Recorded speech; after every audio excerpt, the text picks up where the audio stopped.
کل نفس ذائقۃ الموت، ہر نفس کو موت کا مزہ چکھنا ہے، امیر کو بھی مرنا ہے، غریب کو بھی مرنا ہے، برے کو بھی مرنا ہے، نیک کو بھی مرنا ہے، ہر انسان کو، ہر جاندار کو مرنا ہے۔ اور اے انسانوں، تم جتنے بھی ترقی کر جاؤ اور ٹیکنالوجی اور سائنس کے جتنے اعلیٰ معیار پر تم پہنچ جاؤ، تم موت کا مقابلہ نہیں کر پاؤ گے۔ تمہیں موت کب آئے گی یہ تو بہت دور کی بات ہے۔ وَمَا تَدْرِي نَفْسٌ بِأَيِّ أَرْضٍ تَمُوتُ، تم کہاں مرو گے یہ بھی تم کو نہیں پتا۔ عظیم آباد کی دھرتی پہ رہنے والا کیا اس بات کی گارنٹی دے سکتا ہے کہ اپنے باپ دادا کے قبرستان میں اسے دفن ہونا نصیب ہوگا؟ نہیں نہیں میرے پیارے ساتھیوں، ہم تو اس بات کی بھی گارنٹی نہیں دے سکتے کہ ہم کہاں مریں گے اور کہاں دفن ہوں گے، اور جب ہم مریں گے تو کہیں ایسا نہ ہو احمد آباد کے پلین کریش کی طرح ہماری ڈیڈ باڈی کے ٹکڑے بھی نہ ملیں اور ہمارے گھر والے ہمارے ڈی این اے کی تلاش میں ہمارے ڈی این اے کو لے کر کے ہماری باڈی کے پارٹ پرزے تلاش کریں۔ ہم تو یہ بھی نہیں جانتے میرے ساتھی، ہم کب مریں گے، کہاں مریں گے۔ اتنا انسان ترقی کر چکا ہے مگر موت سے لڑنے کی اس کے پاس طاقت نہیں ہے۔ میڈیکل سائنس اتنی ترقی کر چکی ہے مگر ایک وقت آتا ہے کہ ڈاکٹر بھی کہتا ہے اپنے مریض کو لے جائیے، اسے دوا کی نہیں دعا کی ضرورت ہے۔ ڈاکٹر کے پاس بھی موت کا کوئی علاج نہیں ہے میرے پیارے ساتھی۔ کل نفس ذائقۃ الموت، ہر نفس کو موت کا مزہ چکھنا ہے۔ اے اللہ، اگر موت سے کسی کو چھٹکارا ملا ہوتا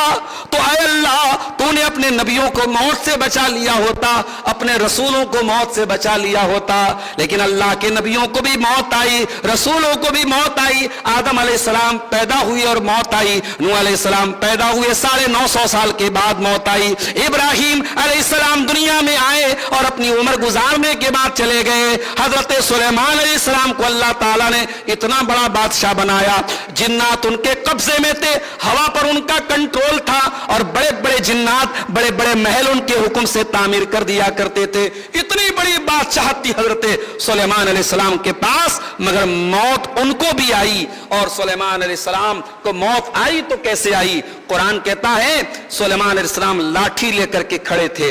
اور ڈائریکشن دے رہے تھے، تعمیر بیت المقدس کی تعمیر کروا رہے تھے، اور بیت المقدس کی تعمیر جنات کر رہے تھے۔ جنات ان کے آرڈر سے، ان کے بنائے ہوئے نقشے کے مطابق اور ان کے گائیڈنس کے مطابق اور ان کے ڈائریکشنز کے مطابق جنات بیت المقدس کی تعمیر کر رہے تھے، اور وہ لاٹھی لے کر کے حضرت سلیمان کھڑے ہوئے تھے، اور اسی حال میں ان کو موت آ گئی۔ فَلَمَّا قَضَيْنَا عَلَيْهِ الْمَوْتَ، جب ہم نے سلیمان کی موت کا فیصلہ کر دیا، ما دلہم علی موتہ الا دابۃ الارض تاکل من ساتا، قرآن کہتا ہے کہ سلیمان علیہ السلام کی موت کے بارے میں جنات کو پتہ تک نہ چلا، جب لکڑی کھانے والے کیڑے نے اور دیمک نے جب اس لکڑی کو کھا لیا، جس لکڑی کو لے کر کے سلیمان کھڑے ہوئے تھے اس لکڑی کو دیمک نے کھا لیا اور لکڑی گر گئی اور سلیمان علیہ السلام کی ڈیڈ باڈی زمین پر آ گئی، تب جا کر کے جنات کو معلوم ہوا کہ ہمارے باس کا انتقال ہو گیا، ہمارے مالک کا انتقال ہو گیا۔ نبیوں کو بھی موت آئی ہے میرے ساتھیوں، اور اسی ربیع الاول کا مہینہ تھا، 12 ربیع الاول کی تاریخ۔ اس بات پر تو اتفاق نہیں ہے کہ 12 ربیع الاول کی تاریخ نبی کی پیدائش کی تاریخ تھی، مگر اس بات پر تقریباً تمام سیرت نگاروں کا اتفاق ہے کہ 12 ربیع الاول سوموار کا دن تھا جب نبی کبھی اللہ کے آخری نبی کی وفات کا دن تھا، اللہ کے نبی کا انتقال ہوا تھا۔ کبھی موقع ملے نبی کی وفات کا منظر بھی میرے پیارے ساتھیوں ذرا حدیثوں سے آپ اٹھا کے دیکھیے۔ جمعرات کا دن آتا ہے، اللہ کے آخری نبی کے انتقال سے 5 دن پہلے کا ٹائم آتا ہے، مغرب کی نماز اللہ کے نبی پڑھاتے ہیں، سورہ مرسلات کی تلاوت کرتے ہیں۔ بیمار ہیں آپ، بستر پہ لیٹے ہوئے،